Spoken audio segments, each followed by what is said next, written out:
Padma, such a pleasure. Thank you so much for coming here. Fabulous speech. Really appreciate that. You have been across the board. You started Motorola, Cisco, then you were in a car company, and you're doing your own company now. A quick question at the leadership level. You have seen all kinds of technology evolve and percolate down to the lowest level.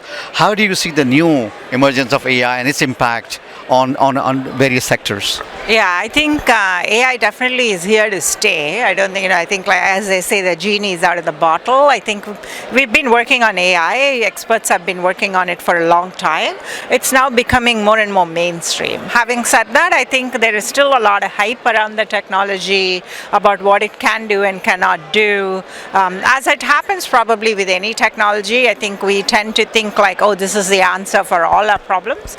I think what I'm really excited about is allowing humans to do things that we never thought was possible before. What I'm not excited about and where I have fear and concerns is AI somehow replacing everything that is human, right? I think, is it going to replace our creativity?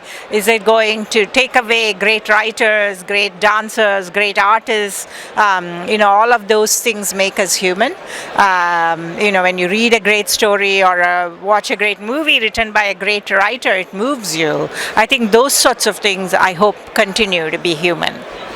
At the leadership level, it becomes very pertinent then to understand and make sure that technology is leveraged the right way and then used for the better good of humanity.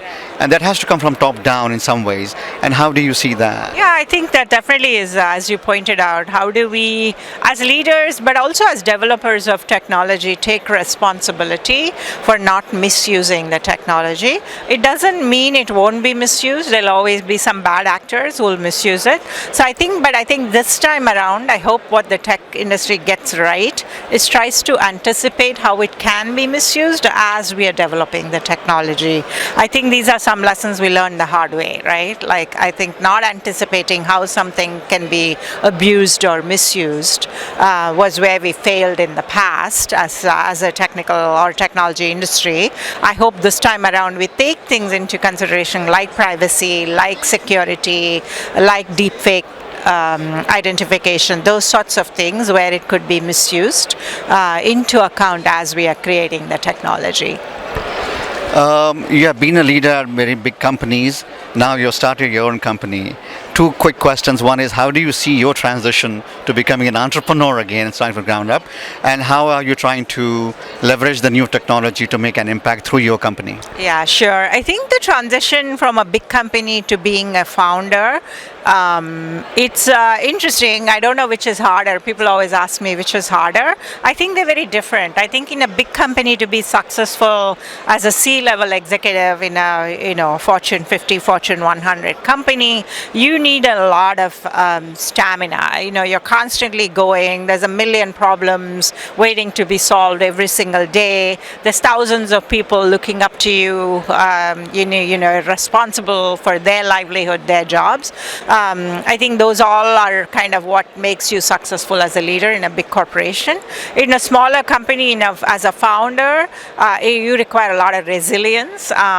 Things don't always go the way you think they will go. I think like getting up and going again, motivating people, hiring a small but powerful team that can do everything, empowering them. In a small, my company currently has 30 people, but they're amazing people. Trusting them to make the right decisions, but helping them along and being there to provide the vision. That's what's needed. So I think I've had to unlearn a few things and relearn a few things going from a corporate executive to a founder. I find both to be difficult and both to be fun. On that note, thank you so much again. Really appreciate that. Thank you so much.